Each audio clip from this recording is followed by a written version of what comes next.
Lifeweaver, the pretty boy of the Overwatch cast. It doesn't matter who you are or what you are, who you like or what you identify as, he has captured everyone's hearts both in and out of game, though that would only apply if his gameplay truly matched his aesthetics. But despite how beloved he is, he's got some of the worst pick rates in the game, has had the worst win rate in the game at 39%, and as I'm recording this, he does have the worst win rate out of the entire cast. Lifeweaver is Overwatch's flower that failed to bloom, so let's talk about it.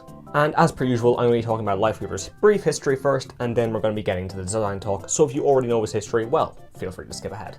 On release, Lifeweaver was the same character we know today, with a couple odd differences. Healing Blossom charged up and healed your targeted ally for 65 HP. Thorn Volley shot out projectiles in a spread, and Petal Platform threw out a platform that would rise up after being stepped on by anyone, and Lifeweaver could destroy it if he wanted to. Rejuvenating Dash would make you dash in any direction and heal you a little, but there's one difference it had from the current Lifeweaver that I'll get into in a moment. Life Grip would pull and protect an ally for the duration of it, though it was missing a lot of quality of life features that it has now, with one such example being that you're no longer able to grip Reinhardt during Earthshatter. Tree of Life was actually quite a bit different than today. It would heal 150 HP when dropped and had several pulses of 50 healing, and that was it. Finally, his passive, Parting Gift. Whenever Lifeweaver died, he would leave behind a petal that would heal anyone who picked it up. Yes, anyone, even the enemy team. Sure, the numbers were different at least, with 250 HP for allies and 75 for enemies, but I'll actually talk about this later because I've got a lot of things to say about it. After only 2 weeks of being released, Lifeweaver got some pretty significant changes. First, his control scheme got completely altered. He got a couple buffs as well, like ammo and healing blossom being increased, but he now had a steady slow apply to him after holding a charge for more than a second. His ult healing and the health of the tree got increased, but most notably, Parting Gift was removed entirely. The next patch he was featured in also gave him a couple number changes, but I want to mention how Life Grip got the cooldown lowered and also was changed to heal its target for a 50 HP when gripped. Petal Platform also had its walkable area increased, which was a very nice buff to have because before it was just a little too small. More changes he got included things like Thorn Volley having its spread only happen after 20 shots, Rejuvenating Dash got a healing increase, and Life Grip got the mobility lockout duration increased from 0.45 to 0.75 seconds.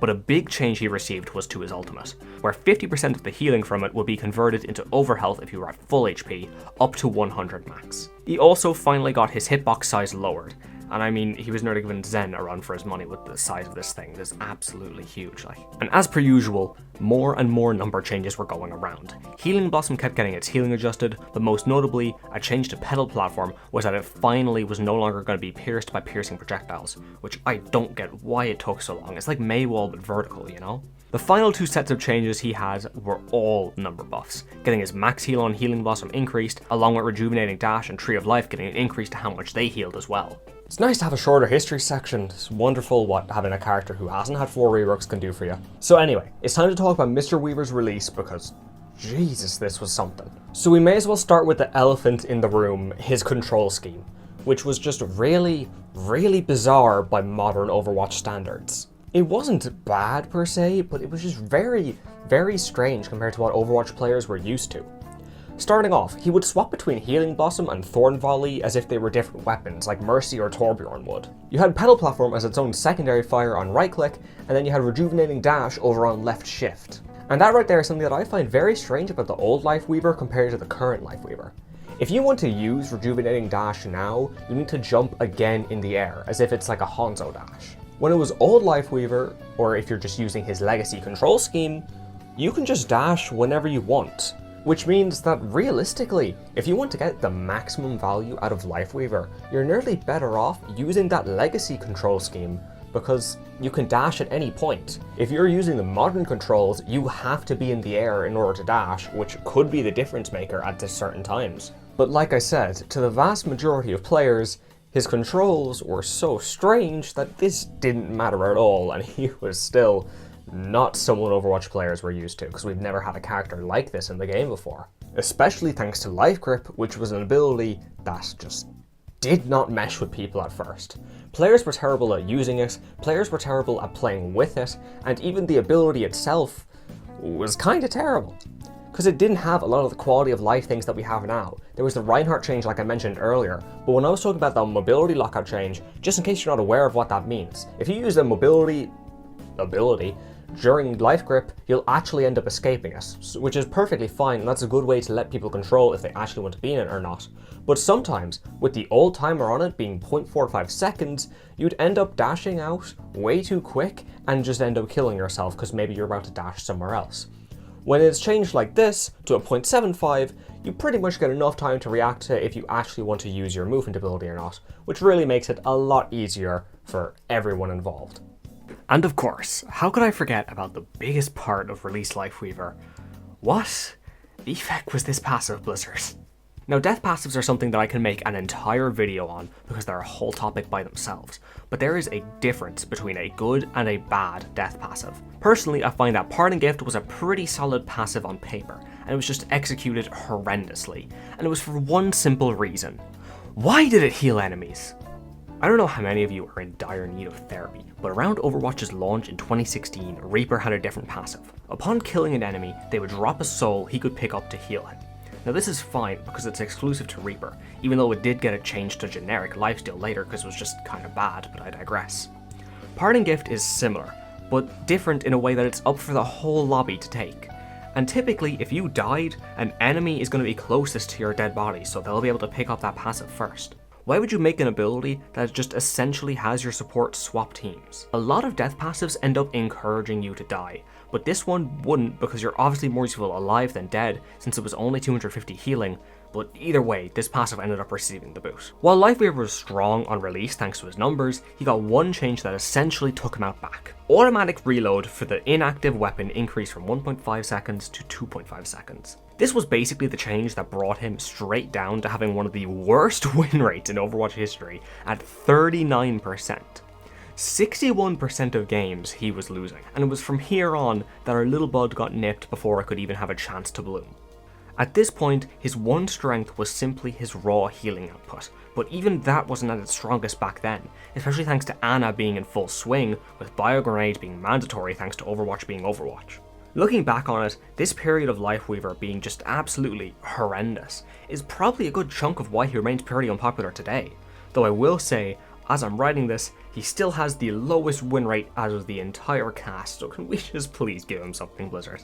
Lifeweaver is very, very similar to Mercy, which is the entire goal of him pretty much. The goal when designing him was to make a character similar enough to Mercy in the sense that she's not very mechanically demanding. And there's nothing wrong with this whatsoever. Having less mechanically demanding supports is perfectly fine, so just let me explain what I mean for a moment. Lifeweaver, to me, is like a bit of a modern take on Mercy. If we take Mercy for example, put positively, Mercy empowers her allies. She operates at 70% while being the reason that a DPS or a tank or whoever on her team can operate at 130%. Negatively, however, and Mercy is entirely reliant on her allies. There'll be certain games where having a Mercy can be the difference maker because it's nearly as if you're fighting a 4v5. If someone on your team can't put in the effort with that 130%, well, you're only stuck at 70. Lifeweaver is very similar to her in this sense. Both of them have alright damage. They can manage in a 1v1 scenario, but they're not like a Kiriko, Iari, Zen, Lucio, Moira, anyone, you get the point. They're not going to be thriving in a 1v1, and you're certainly not going to be seeing some kind of flanking Lifeweavers on your team, at least I'd hope not. Lifeweaver has no traditional solo clutch factor in the same way that Mercy doesn't, and I need to clarify again, this is not an issue. This is a perfectly fine thing to have in a support, but it certainly leans into why he's so unpopular, because he can't carry a game in the traditional sense. This same thing about not being able to carry a game by themselves is certainly true about Mercy as well, but I need to make a video on her if I'm going to get into that topic. There's another problem Lifeweaver has that ends up feeding into this unpopularity problem that he does have. Aside from his general weakness compared to other supports, his utility is not normal. Let's take a brief look at Moira for a moment. For a very, very long time, players were scrutinizing Moira because she was a healer with no utility. She could only heal and she could only damage, and that was it. And people were just starting to wonder, why would you want a Moira on your team when you could have someone like an Ana or a BAP who can heal and damage roughly as well as she can, but also have that little bit of extra utility in their kit to make up for a lack of damage or a lack of healing or any lack that Moira would have by herself. For Lifeweaver, it's certainly not the same, but his utility is so strange that it creates a similar debate. It's not like Sleep, Anti-Nade, Suzu, and trust me, we'll get back to Suzu. Life Grip is an incredibly finicky ability because it requires the skill and opinion of not one, but two players to decide if it was actually a good use case. While getting my footage for this video, I had so many PixelRory pulls because I would keep accidentally pulling someone at the wrong time, pull someone who I didn't even mean to pull, or just any kind of general mistake like that. Even if you're playing with a Lifeweaver on your team, not even playing as him, I guarantee that all of you have seen a Lifeweaver pull his nano tank just after they got nanoed back into his own team because he thought they were about to die. These sort of anti-synergies are what can crop up thanks to Life Grip. Life Grip is an infinite value ability. What I mean by this is that it can be the very reason you lose or win a fight single-handedly. That's how strong it is, but that's also how incredibly easy it is to misuse. Whenever you get to saving Private Ryan, your other support who just got stickied by Tracer, it feels absolutely amazing.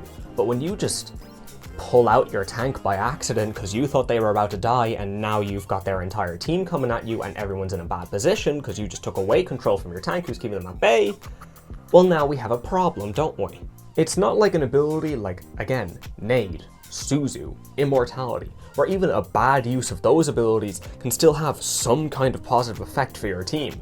They always get value no matter what. Consistency is absolutely key when it comes to any ability.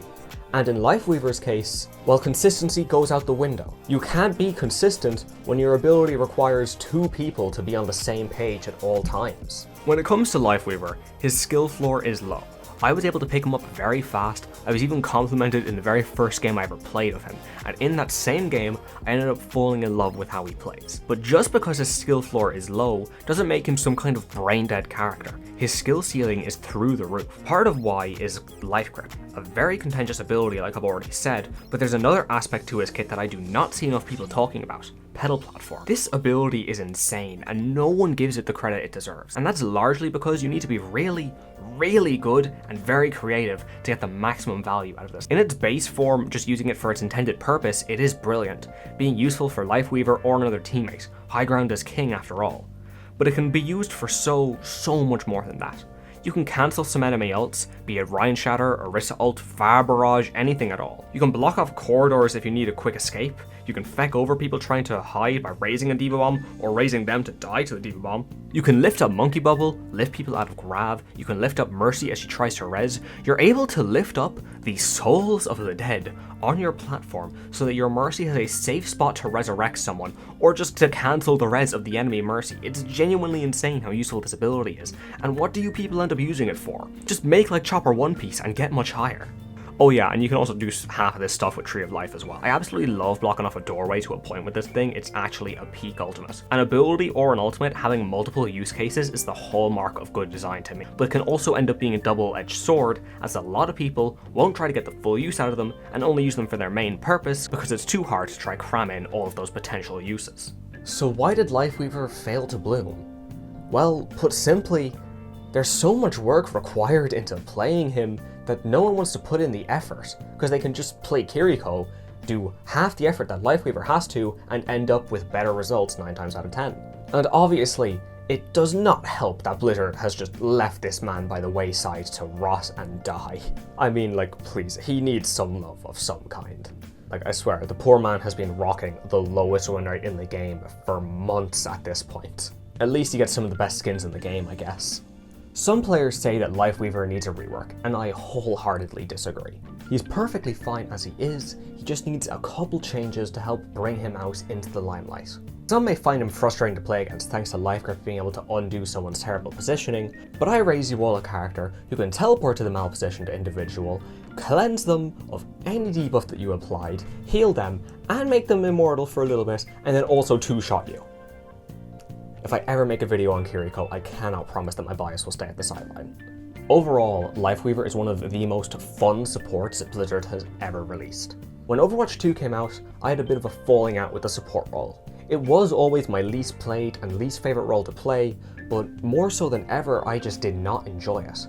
And Lifeweaver has completely changed this dynamic. I absolutely adore him, and I'll happily queue up support if it means I get to play him now. He's an incredibly well-designed character who's just not able to act on it because of a mix of how hard he is to play, but also thanks to Blizzard just not giving him anything at all.